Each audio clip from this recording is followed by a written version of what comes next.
Hello, everyone, and welcome to Tales of Our Time on Radio Taiwan International. This is a show where we discuss the stories that move us, what makes them so meaningful, and why others could or should find meaning in them as well. This is not a spoiler-free show, so bear that in mind as you continue to listen. We tackle movies, books, podcasts, and more. Where there's a story, there's a reason to read. I'm your host, Amanda Stevens, and for the month of July, we're continuing our graduation theme by talking to some recent graduates and almost graduates of the Canadian Independent Micro School here in Taipei about the books that made the biggest impact on them during their time at school. Today, we'll be hearing about The Wednesday Wars by Gary D. Schmidt and Station 11 by Emily St. John Mandel. While both books may seem very different at first, they both carry themes of the importance of finding understanding, both of your past and yourself, and how that can help you to better understand the world around you and continue to find hope, even in the darkest of times.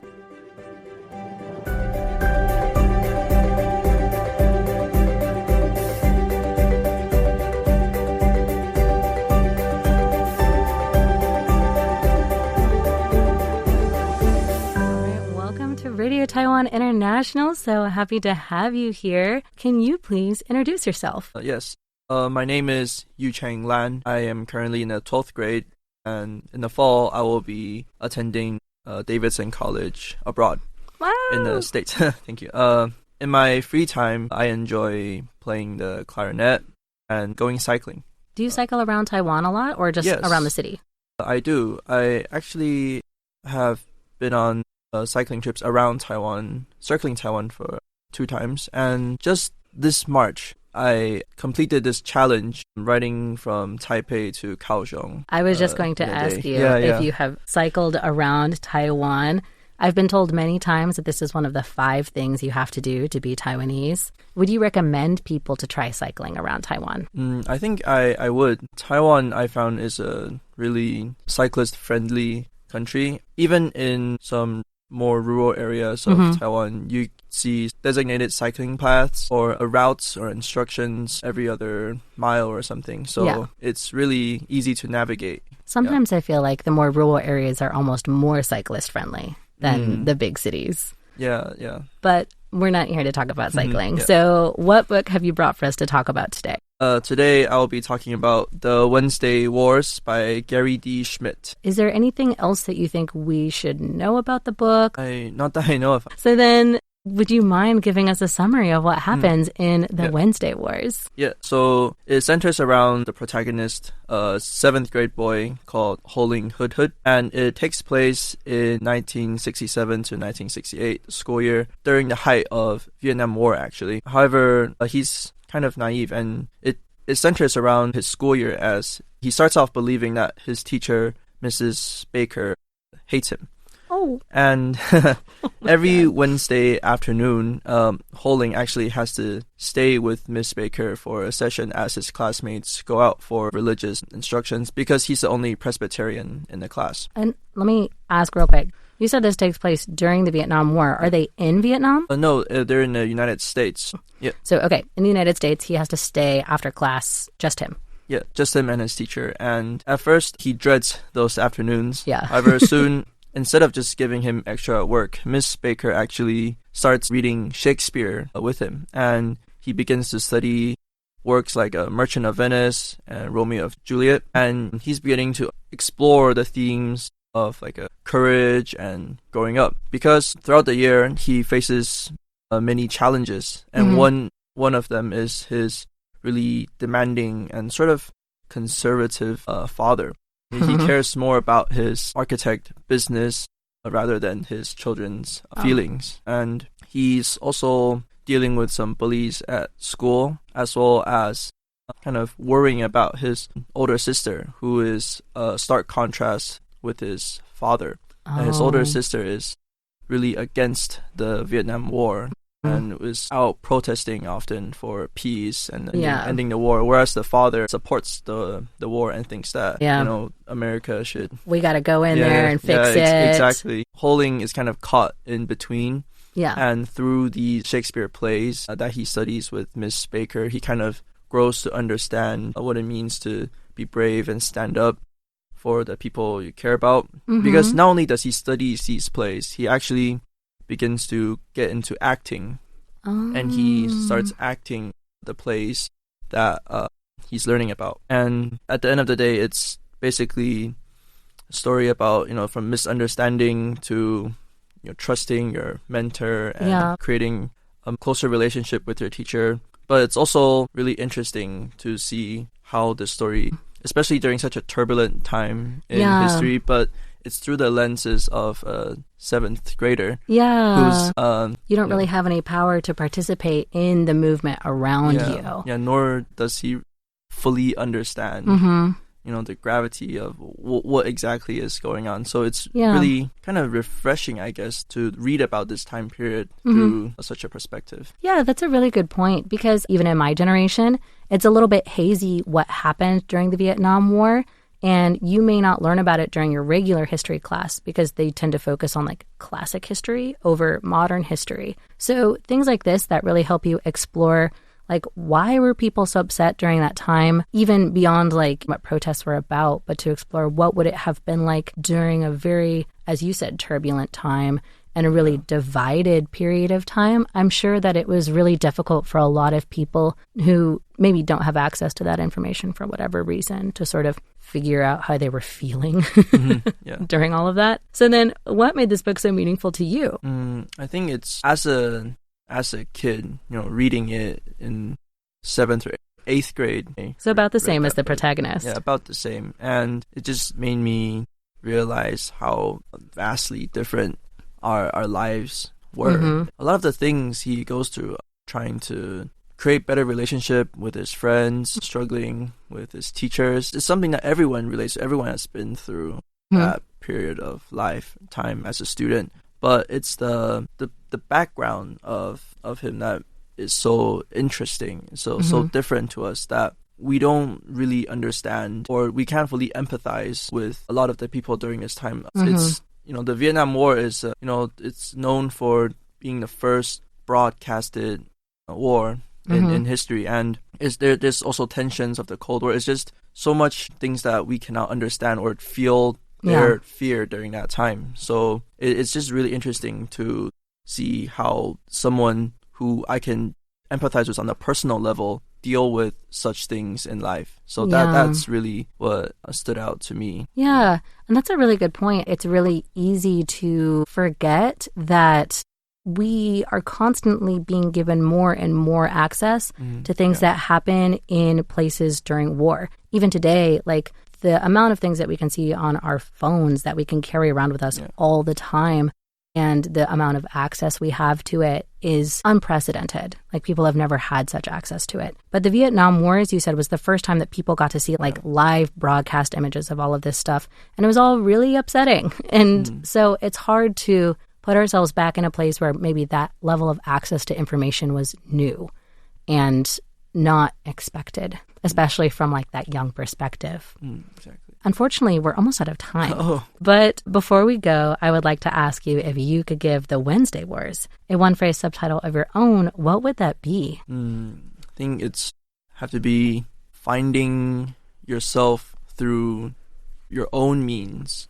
Not just holding, but everyone in your life faces a lot of pressure or external influence, such as from parents, teachers, friends, just everyone around you. And he has a lot of pressure from his father to be, the perfect son. He's going to grow up to inherit his business. And Holding doesn't want that. He doesn't exactly have an idea for himself yet, but through the plays that he's learning, he decided that he is definitely a more creative and expressive person, and he learns to stand up for himself ultimately. So I think that the whole book is about him trying to find himself through his own methods with the assistance, guidance from his teacher. Yeah. Well, this has been so much fun. Thank you so much for telling us about this.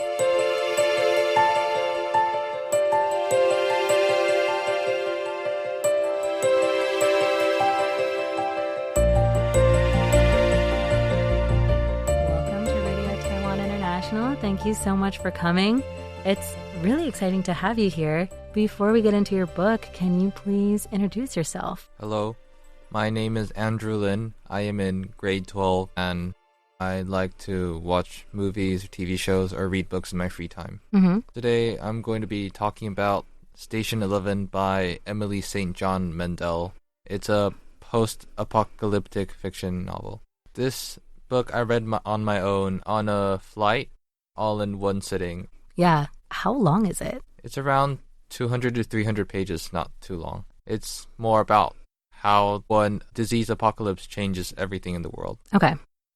Is there anything else that you think we should know about before you summarize the book? I think the book, it has a non-linear structure, so you're constantly bouncing between different viewpoints of characters, and that's what makes the book really interesting. You get to learn about something before you actually see it. Yes. Yeah, I love a book that does this. So let's just get into it then. Can you please give us a summary of Station 11?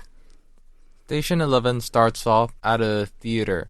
So there's this actor who dies of a heart attack on stage, and a paramedic is there to help him and try to resuscitate him, but he's unable to save the actor. And afterwards, the paramedic leaves the theater, and he's notified from his friend, who happens to be a doctor, that there's this disease spreading around that has an incredibly high fatality rate. So he's urged to go to his home and stock up on goods from the grocery store and just stay in his apartment with his paraplegic brother. And so he stays in his apartment for a month or so, and supplies started running out. So he and his brother start discussing about what they would do. And since his brother is unable to really move, he has to go off into the world by himself. And then afterwards, we're cut to different perspectives. We're introduced to Kirsten Raymond. She was there on that night at the stage. She was a child actor, and now we're 20 years later after the apocalypse occurred. And so the world is incredibly desolate and empty, with most people dead. There's a lot of loss of technology and also a lot of loss of culture.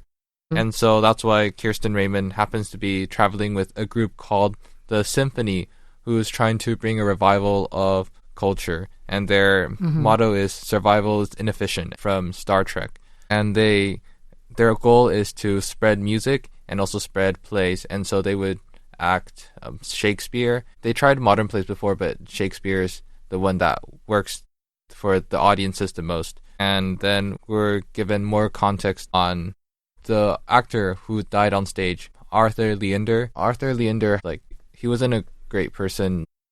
He wasn't a great person. He wasn't a great person. Okay, got it. He's known for being kind of adulterous, and this has sort of led him to distance his relationships. His first wife eventually became more independent and moved to Malaysia. While she was with him, she wrote a comic called Station 11. That's where the book gets its name from.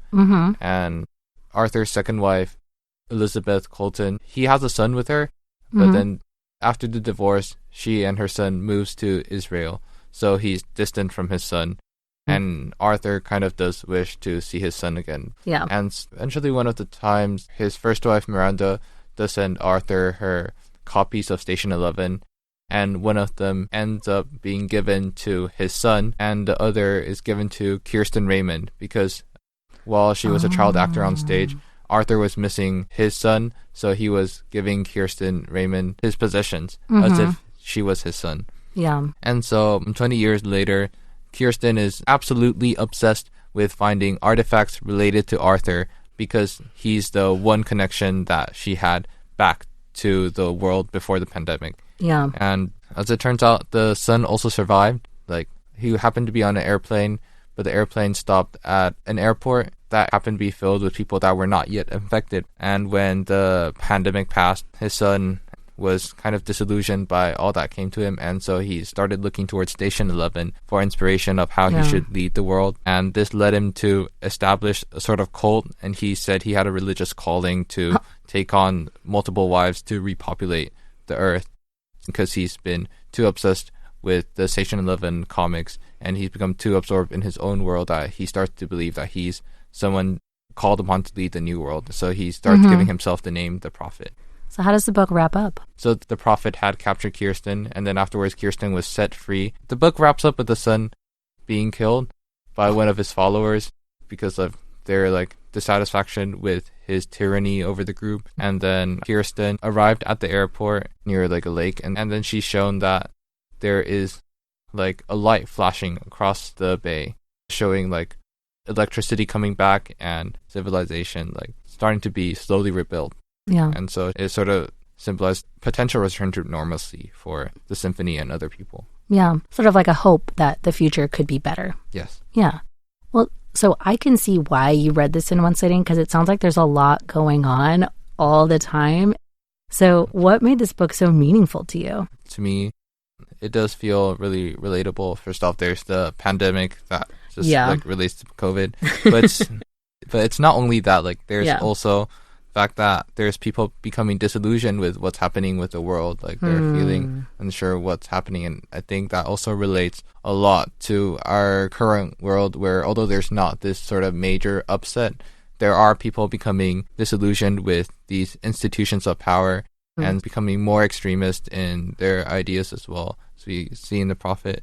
Yeah. And so I think the modern world has a lot of concern, like general worry about what's occurring, and this leads to like a lot of disappointment within people. And I think this novel, it's mostly about like establishing human connection, because we sort of see like these connections that Kirsten has with Arthur, and how she's able to tie it with other people like Prophet and other people that she encounters over the course of the novel. And so I feel like this novel, it brings a general sense of hope to a kind of hopeless world, which I feel like our modern day world could really need, with like a sense of community and sense of unity as well. Yeah, I think that's a really good point, that it's not just the fact that there's a pandemic, because I think there's a lot of people and a lot of like media today that is using our shared experience of COVID to create something like a zombie pandemic or like any other big disease.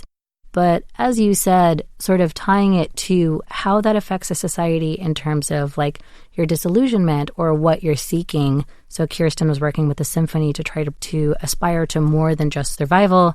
And then on the opposite end, we had the Prophet, who sort of leans into the disillusionment and takes kind of the opposite turn. And even though like it does sound like it gets to this dark place, I really appreciate how it sort of ends in a hopeful spot, that even after all of this, like maybe society can come back to a better tomorrow.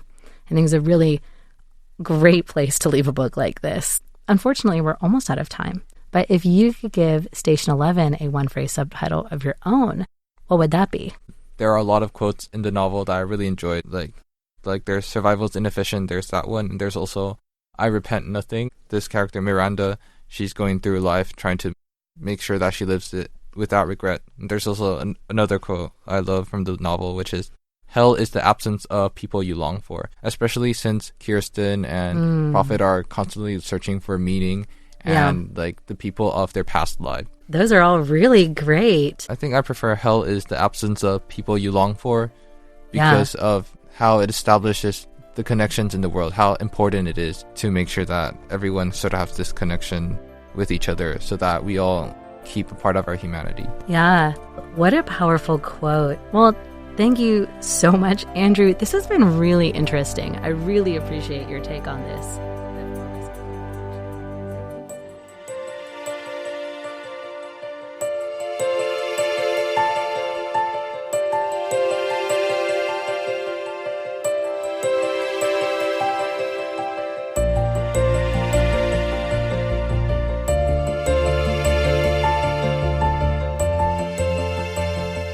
Unfortunately, that's all the time we have for today. Thank you for joining me here at Radio Taiwan International. This has been Tales of Our Time. I was your host, Amanda Stevens, and special thanks to our guests, Youcheng and Andrew, from the Canadian Independent Micro School. Today, we were discussing The Wednesday Wars by Gary D. Schmidt and Station 11 by Emily St. John Mandel. We'll continue our theme of talking to recent graduates all through the month of July, so be sure to come back next week for more about the books that change lives and shape who we are. We'll see you next week.